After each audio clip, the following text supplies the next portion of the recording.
The Secret Garden, Chapter 9. The Strangest House. It was the sweetest, most mysterious-looking place anyone could imagine. The high walls which shut it in were covered with the leafless stems of climbing roses, which were so thick that they were matted together. Mary Lennox knew they were roses because she had seen a great many roses in India. All the ground was covered with grass of a wintry brown, and out of it grew clumps of bushes which were surely rose bushes if they were alive. There were numbers of standard roses which had so spread their branches that they were like little trees. There were other trees in the garden, and one of the things which made the place look strangest and loveliest was that climbing roses had run all over them and swung down long tendrils which made light swaying curtains, and here and there they had caught at each other or at a far-reaching branch and had crept from one tree to another and made lovely bridges of themselves. There were neither leaves nor roses on them now, and Mary did not know whether they were dead or alive, but their thin grey or brown branches and sprays looked like a sort of hazy mantle spreading over everything, walls and trees, and even brown grass, where they had fallen from their fastenings and run along the ground. It was this hazy tangle from tree to tree which made it all look so mysterious. Mary had thought it must be different from other gardens which had not been left all by themselves so long, and indeed it was different from any other place she had ever seen in her life. "How still it is," she whispered. "How still." Then she waited a moment and listened at the stillness. The robin who had flown to his treetop was still as all the rest. He did not even flutter his wings. He sat without stirring and looked at Mary. "No wonder it is still," she whispered again. "I'm the first person who has spoken in here for 10 years. She moved away from the door, stepping as softly as if she were afraid of awakening someone. She was glad that there was grass under her feet and that her steps made no sounds. She walked under one of the fairy-like grey arches between the trees and looked up at the sprays and tendrils which formed them. "I wonder if they are all quite dead," she said. "Is it all a quite dead garden? I wish it wasn't." If she had been Ben Weatherstaff, she could have told whether the wood was alive by looking at it, but she could only see that there were only grey or brown sprays and branches, and none showed any signs of even a tiny leaf bud anywhere. But she was inside the wonderful garden, and she could come through the door under the ivy any time, and she felt as if she had found a world all her own. The sun was shining inside the 4 walls, and the high arch of blue sky over this particular piece of Misselthwaite seemed even more brilliant and soft than it was over the moor. The robin flew down from his tree-top and hopped about, or flew after her from one bush to another. He chirped a good deal and had a very busy air, as if he were showing her things. Everything was strange and silent, and she seemed to be hundreds of miles away from anyone. But somehow she did not feel lonely at all. All that troubled her was her wish that she knew whether all the roses were dead, or if perhaps some of them had lived and might put out leaves and buds as the weather got warmer. She did not want it to be a quite dead garden. If it were a quite alive garden, how wonderful it would be, and what thousands of roses would grow on every side. Her skipping rope had hung over her arm when she came in, and after she had walked about for a while, she thought she would skip round the whole garden, stopping when she wanted to look at things. There seemed to have been grass paths here and there, and in 1 or 2 corners there were alcoves of evergreen with stone seats, or tall moss-covered flower urns in them. As she came near the second of these alcoves, she stopped skipping. There had once been a flower bed in it, and she thought she saw something sticking out of the black earth, some sharp little pale green points. She remembered what Ben Weatherstaff had said, and she knelt down to look at them. "Yes, they are tiny growing things, and they might be crocuses, or snowdrops, or daffodils," she whispered. She bent very close to them and sniffed the fresh scent of the damp earth. She liked it very much. "Perhaps there are some other ones coming up in other places," she said. "I will go all over the garden and look." She did not skip, but walked. She went slowly and kept her eyes on the ground.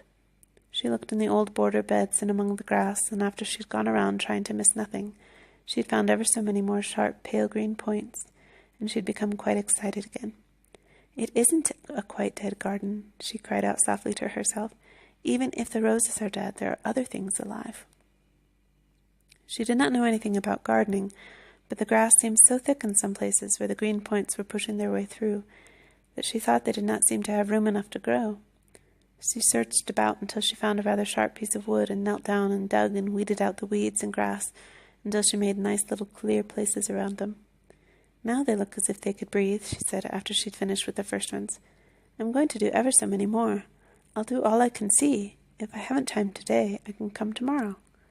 She went from place to place and dug and weeded and enjoyed herself so immensely that she was led on from bed to bed and into the grass and under the trees.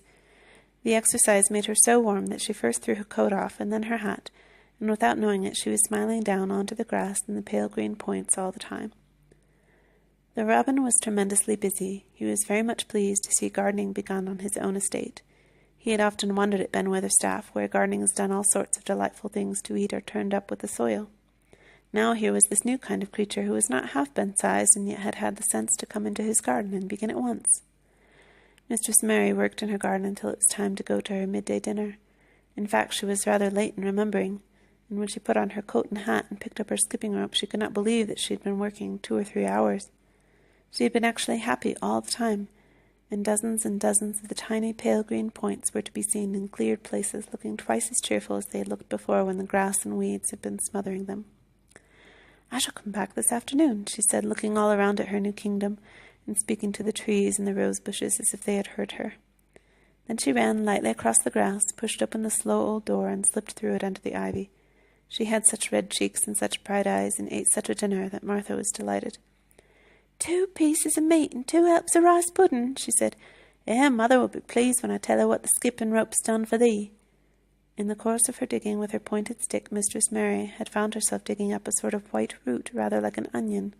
She had put it back in its place and patted the earth carefully down on it, and just now she wondered if Martha could tell her what it was. "Martha," she said, "what are those white roots that look like onions?" "They're bulbs," answered Martha. "Lots of the spring flowers grow from 'em. The very little ones are snowdrops and crocuses, and the big ones are narcissus and jonquils and daffodillies.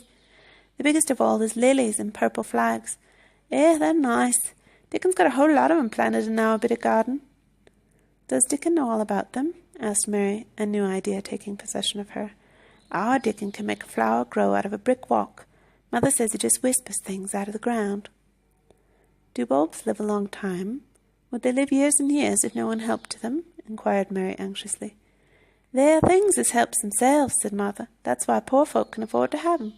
If you don't trouble 'em, most of 'em will work away underground for a lifetime and spread out and have little uns. There's a place in the park woods here where there's snowdrops by thousands. They're the prettiest sight in Yorkshire when the spring comes. No one knows when they was first planted." "I wish the spring was here now," said Mary. "I want to see all the things that grow in England." She had finished her dinner and gone to her favourite seat on the hearth rug. I wish I had a little spade," she said. "Whatever dost thou want a spade for?" asked Martha, laughing. "Art thou going to take to digging? I must tell mother that too." Mary looked at the fire and pondered a little. She must be careful if she meant to keep her secret kingdom. She wasn't doing any harm, but if Mr. Craven found out about the open door, he would be fearfully angry and get a new key and lock it up for evermore. She really could not bear that. "Is this such a big, lonely place?" she said slowly, as if she were turning matters over in her mind. "The house is lonely, and the park is lonely, and the gardens are lonely. So many places seem shut up. I never did many things in India, but there were more people to look at, natives and soldiers marching by, and sometimes bands playing, and my ayah told me stories. There was no one to talk to here except you and Ben Weatherstaff, and you have to do your work, and Ben Weatherstaff won't speak to me often. I thought if I had a little spade I could dig somewhere as he does, and I might make a little garden if he would give me some seeds." Martha's face quite lighted up. "There now," she explained, "if that wasn't one of the things Mother said.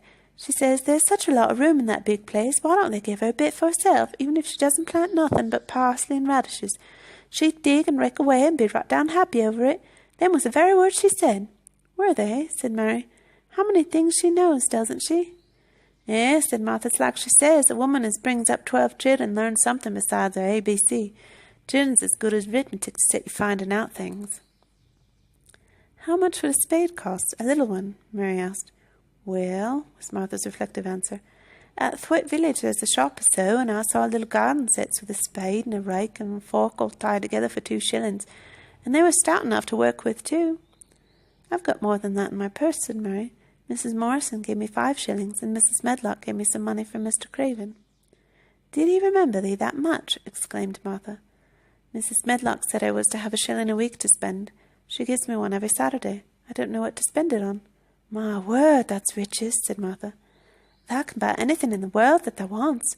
The rent of our cottage is only 1 and 3 pence, and it's like pulling our eye teeth to get it. Now I've just thought of something," putting her hands on her hips. "What?" said Mary eagerly. "In the shop at Thwaite they sell packets of flower seeds for a penny each, and our Dickon knows which is the prettiest ones and how to make 'em grow. He walks over to Thwaite many a day just for the fun of it. Dost thou know how to print letters?" suddenly. "I know how to write," Mary answered. Martha shook her head. "Our Dickon can only read printing.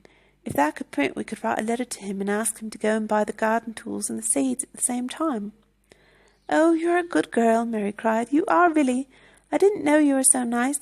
I know I can print letters if I try. Let's ask Mrs. Medlock for a pen and ink and some paper."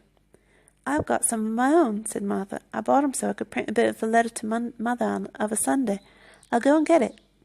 She ran out of the room, and Mary stood by the fire and twisted her thin little hands together with sheer pleasure. "If I have a spade," she whispered, "I could make the earth nice and soft and dig up weeds. If I have seeds and can make flowers grow, the garden won't be dead at all. It will come alive." She did not go out again that afternoon, because when Martha returned with her pen and ink and paper, she was obliged to clear the table and carry the plates and dishes downstairs, and when she got into the kitchen, Mrs. Medlock was there and told her to do something, so Mary waited for what seemed to her a long time before she came back. Then it was a serious piece of work to write to Dickon. Mary had been taught very little because her governesses had disliked her too much to stay with her. She could not spell particularly well, but she found that she could print letters when she tried. This was the letter Martha dictated to her. "My dear Dickon, this comes hoping to find you well as it leaves me at present.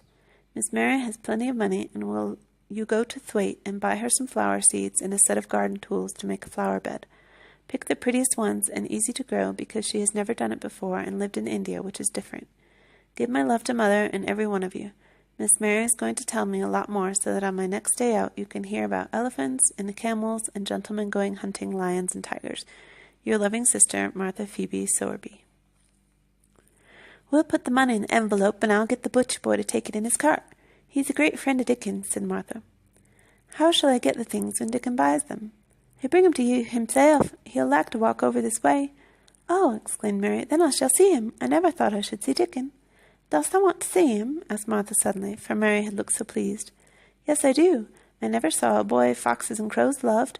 I want to see him very much." Martha gave a little start, as if she remembered something. "Now to think," she broke out, "to think of me forgetting that there. And I thought I was going to tell you the first thing this morning. I asked Mother, and she said she'd ask Mrs. Medlock her own self." "Do you mean," Mary began, "what I said Tuesday? Ask her if you might be driven over to our cottage some day and have a bit of Mother's hot oat cake and butter and a glass of milk." It seemed as if all the interesting things were happening in one day.